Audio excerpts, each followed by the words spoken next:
So I wanted to cover and do a video talking about some of Magic's more advanced tech. I've seen a lot of guides talking about how to use her basic utility and kind of do basic combos, but no one's really talking about the really small niche hacks you can do in Magic that make her go from A tier to S tier. Now, these are the kind of hacks and things that you see when we start looking at the really high performing and top performing Magic players in the game. The names I'm talking about are players like Deus, who is currently #1 ranked Magic on the leaderboard, Chasm, who was #1 for a little bit. I don't think there's necessarily a best Magic player yet, but there are a lot of Magic players that are just insane, and they're doing these little niche things that are just making their game so much better and allowing them to play with just so much greed, whereas in low elo you're not really seeing this and it's not being done. So let's cover it. Alright, so the first thing I want to show you guys is this Magic movement tech you can do with Limbo. When most people use Limbo, they get stuck in this trance where they feel like they need to wait for the wheel to go away before they can use Limbo again or before they can use their ability. So the wheel I'm talking about is when you Limbo, people often feel like they need to wait for this wheel to go away before they can use the second Limbo, because you can't use Limbo again until that wheel goes away. And people don't click those buttons because they feel like it's a waste. What you should do instead, you should use your demon as a cooldown reset for your Limbo, because that will get rid of the wheel instantly and you'll be able to Limbo immediately after you use the demon. In most situations, when most people are playing Magic and need to get from point A to point B, right, you're Limboing. I'm not going to use my abilities, I don't care, and I'm going to walk this distance. But if you're getting chased or you just need to get there fast, you're leaving yourself very open in this entire range, entire ridge, by walking all the way around here, and that's giving people opportunities to shoot you, to stun you, to grab you, whatever. If you were to just use your demon as a cancel, where all of a sudden you don't have to walk on this bridge anymore, because guess what? Your Limbo comes up instantly and you can just close this gap and distance through your Limbo. And so not only is this just a faster and more efficient way to just move around the map, but guess what? Limbo has invincibility frames in it. You cannot be hit and damaged while you're in Limbo. You cannot be grabbed, you cannot be stunned while you're in Limbo. And so guess what? If you're running in this situation where in the former you're running around this bridge and you are at, risk of getting stunned or grabbed, all of a sudden, when you're moving with the demon tech, you're in invincible frames 24/7. You're not hit for the entire duration of that movement. They cannot stun you, they cannot hit you. Even if they were to be able to hit you while you're in that animation, you're hard to hit because you are teleporting across the map. That's just a tech I recommend you should use, and you should use this constantly. You shouldn't just use it as a way to get out of situations and as a way to engage, but you should just be using this as a way to just get around the map. Alright, so this next tech incorporates the whirl and dash. People already know the basic tech of being able to use your whirl and dash together in order to engage an enemy, right? Where when you come to Limbo, you whirl, dash at the same time, and all of a sudden you are not only closing the gap in distance, but you're also just swinging a huge area and doing a lot of damage to people in that range. But people forget that your dash is directional and you can not only just go horizontally, but you can also go vertically. A lot of people, when they need to take height from a certain character, right, like a duelist like Moon Knight, they just kind of just dash up onto the space and take the fight normally. But this just makes you a pretty easy target to hit, pretty predictable on where you're going to land, and you're already disadvantaged by the fact that someone can expect you to take the height from them and they can be prepared for you when they see you coming up or hear you coming up, and so they'll be able to get damage on you before you can get damage on them. When you do the whirl, it does two things. The whirl with the height take, you not only do damage to the enemy before you even are able to start taking the fight with them, but you also are swinging a giant sword in this giant area of effect. That is applying a lot of pressure. In low elo, it's going to scare a lot of people, and a lot of times you can even scare someone off at the point that you're trying to contest. This is just the best way to take height safely and effectively. You get your Limbo back super easy anyways, and even then, when you're taking height from someone, you're going to be up close anyways. So once you take height, you just gotta just do a combo, right? And so that's just the basic Magic combo we do with the whirl firsthand. Whereas if we just were to dash up here and take the fight normally, right? Look, all of a sudden we didn't kill this guy with our combo. We're fucked. And now we have to figure out how we're going to kill him with this long ass left click animation. We don't want to do that. You should always use a whirl as a way to not only just apply pressure to take a height, but make yourself a bit of a harder target to hit, get some damage while you're already up there, and be able to easily kill the target and contest the height effectively. And you don't have to just do this to take height from someone, you can just do it to take height in general, because your cooldowns come back super fast. There are a couple other things I want to tell you guys about, but I think it's better if we VOD review a high elo Magic player and see how they're using it in game, because I think when you see it in an actual game situation, the impact becomes a lot more obvious and clear. So we're gonna go ahead and move over to a VOD review. I have a match here from Chasm. He's one of the better Magic players in the game. He's top 500 right now. That's another thing with Magic's right click that people didn't really understand before. I know a lot of people tell you to keep Magic's right click for the idea that you want to use it within the combo because it is super powerful, but it being super powerful is the reason why you should really use it more as an engage tool, because the difference between not using the right click as an engage and then using it as an engage is in this situation, you land the right click on this invisible girl, full HP here, you land the right click, look how much HP she has, almost half HP.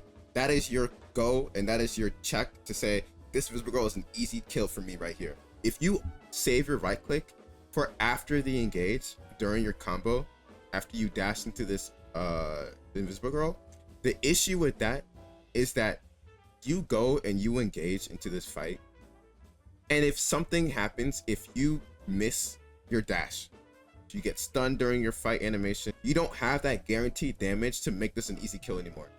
From now on, for here, right, you only have to worry about killing her now that she has like the half HP. But before, if you save your right click, you're going and fighting a full HP opponent, and there's no guarantee you get the kill anymore because she's not an easy kill anymore.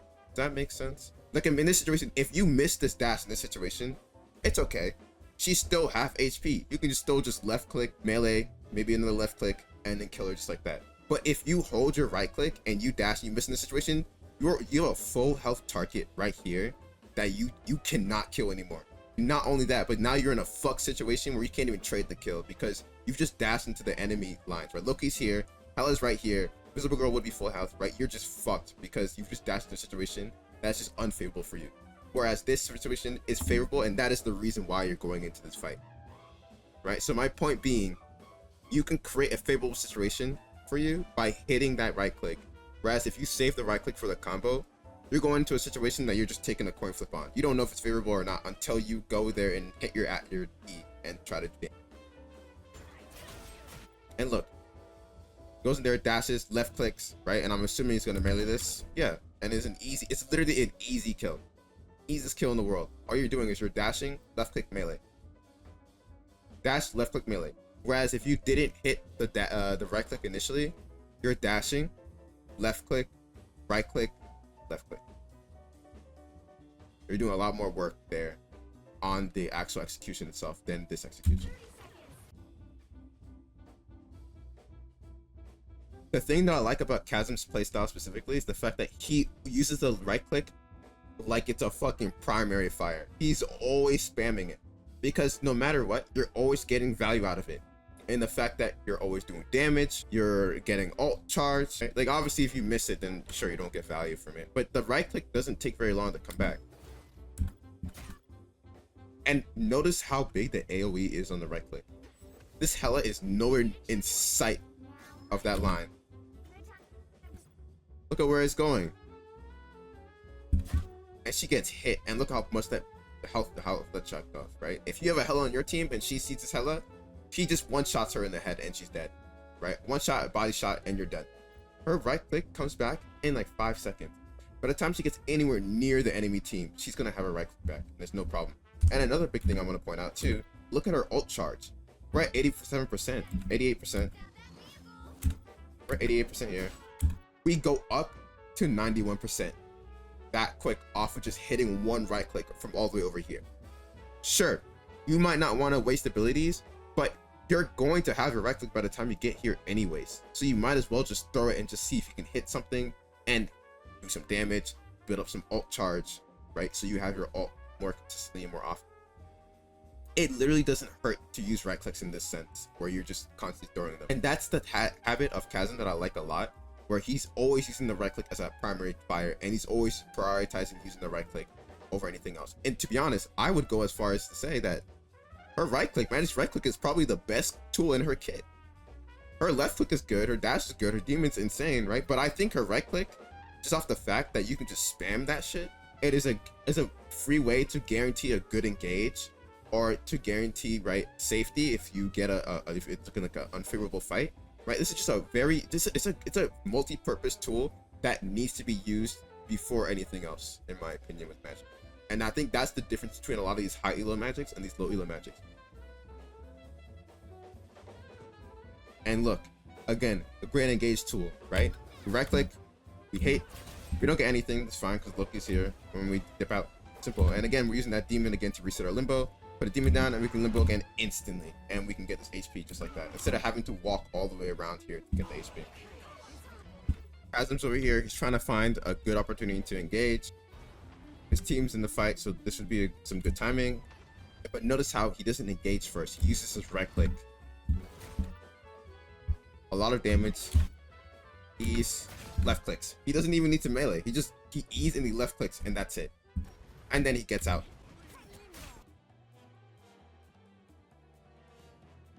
I would very much recommend for any Magic player to always hold your right click, right, for either to engage, right, or to finish a fight. Don't ever use your right click in the middle of a combo. We don't have our E anymore. This Invisible Girl gets out of the situation for free if we don't have our right click here to just finish her. As OP as your right click is, right, you're not, also another big thing, you're not getting full value out of your right click if you are using it in the middle of a combo, because when you use the right click in the middle of a combo, you're not letting it charge up and doing the max damage it can. Whereas if you use it as an engage tool, you're getting the max output damage from it. If you're using it as a finishing tool, right, you can even hold it as a finishing tool.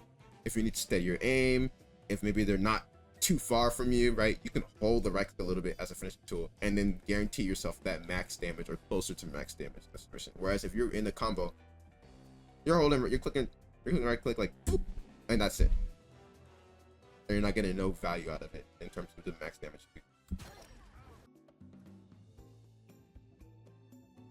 So that's all the Magic tech I want to show you guys this video. I have a few more tips and tricks, but I think I'll save them for another time because this video is already pretty long.